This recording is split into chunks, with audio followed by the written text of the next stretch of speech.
Hare Krishna. We were talking about how every jiva is different from his body, and he is the living force that is animating the body. That is a very, very basic ABC knowledge of Bhagavad Gita, Lord Krishna teaches. Higher than that, one understands, I am a tiny jiva, but I am part and parcel of Krishna, and Krishna is the Supreme Lord.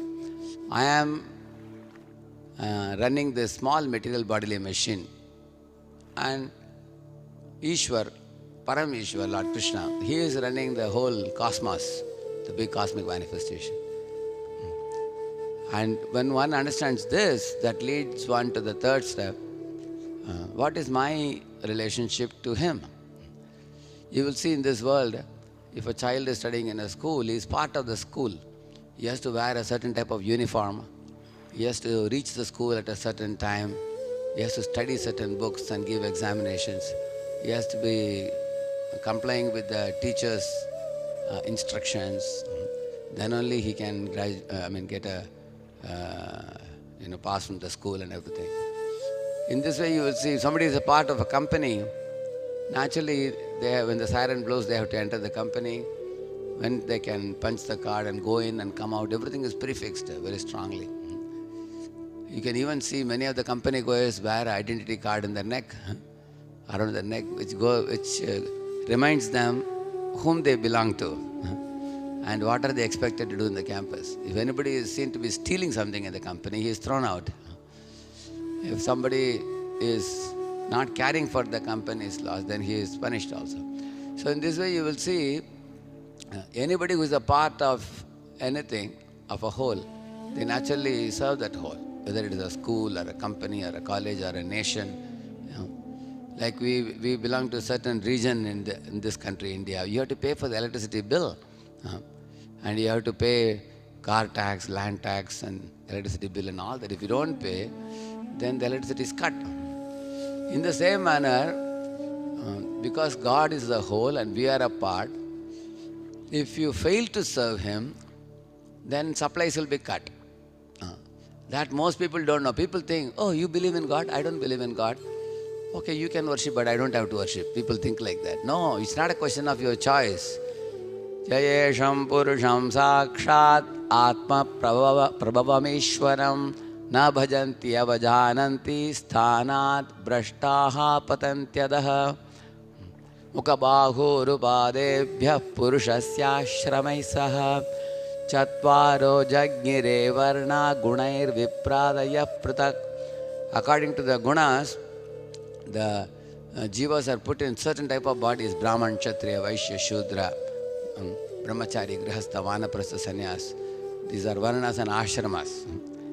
And those jivas have specific duties to be performed in those specific Varnas and Ashramas. And if they don't do, Yayesham Purusham Sakshat, the Supreme Purusha, Krishna, if they don't worship Him and align with Him, Na Bhajanti, they don't worship Him. Avajananti, they offend Him. Sthanat brashtaha patantyadaha, they fall from their position and they suffer. Just like you can see, there are 14 wars going on now all across the globe. It won't be wrong to say there's a world war, third world war going on now everywhere. In World War I and II also multiple wars are going on. Now it appears like the world is leading towards that. Why? Because the living entities have forgotten their duty to Krishna. They have turned away from Him. They have become irreligious, and they are fighting for the land, fighting for controllership, killing one another, shooting one another, throwing bombs at one another. And this is the result of godlessness. When the part forgets to serve the whole, the result is all the parts will clash with one another, and the world will become a messy place, very dangerous place to live. So you will see, when all the fingers of the body, they are part of the body, they are supposed to cooperate, come together and cooperate. You pick up a gulab jamun and put in the mouth. You never find fingers saying that I will eat it myself, and they spoil the gulab jamun by hitting it. They pick it up, come together, pick it up and put it. Similarly, you see a flower plant has beautiful fragrant flower like rose. Every day we offer to Prabhupada. You can see that everything in nature, everyone in nature is producing something wonderful which is meant to be offered to Lord. Whether it is a flower plant producing flower, fruit plant producing fruits, a singer able to sing, a dancer able to dance, a speaker able to speak. Tapasvino danapara yashasvino manasvino mantravido sumangala kshemam na vindanti vina vadarpanam tasmai subhadra shravase namo namaha. Anybody who can chant the mantras well, they should chant in glorification of the Lord. One who is a tapasvi should do tapasya for the Lord. One who is intelligent in understanding of the Shastras should study, practice and preach it. So everybody has some talent and it should be utilized in Lord's service. So in this way, all the jivas being part have a duty which is called yajna, yajna by Vishnu. And doing that yajna will destroy our sins and it will produce amritam. It is said that sarve pete yajna vido yajna kshapita kalmashaha yajna shishta amrita bhujo yanti brahma sanatanam. It will take us to the Sanatana Dham, the spiritual world.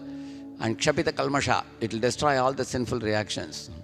Yajna shishta amrita bhujo, it will produce amritamaya results, which are eternal, everlasting, imperishable, and which are all joyful. That means by surrendering to Krishna, you become joyful, your sins are eradicated, and you are making a way back home, back to Godhead. And when we don't do this, we invite trouble, we suffer in this world, we suffer a ghastly future in the next lives to come, and our sinful account increases. So therefore, every morning when we rise, we bow down to Krishna, and then we sit and chant the holy name, calling his name, so that we recognize our Supreme Master, who is the creator of the universe, maintainer of the universe, supplier for every living entity. We should remind ourselves before chanting of the holy name. If Krishna doesn't give grains or fruits or water or all these things, we will not survive. So in this way, the chanting of the holy name should be done with a grateful heart for the Lord who has put us here, who is maintaining every jiva. No scientist can give you anything to eat.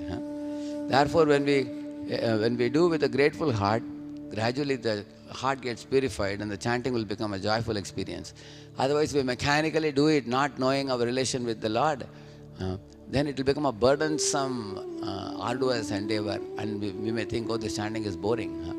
No, one should know, I am a part, Lord is the whole, the part should serve the whole. This is the sense of duty that arises in any person who studies Bhagavad Gita. In the 3rd chapter, Krishna mentions this. Harinam Prabhu ki. Let's offer our humble obeisances and to all the Vaishnava devotees of the Lord who are just like deserters or ocean of mercy, full of compassion for the fallen conditioned souls. Vancha kalpatarubhyascha kripa sindhubhya eva cha patitanam pavanebhyo vaishnavebhyo namo namaha. Ananta Koti Vaishnava Vrinda ki, Vaishnava Thakur Srila Prabhupada ki, Namacharya Haridas Thakur ki,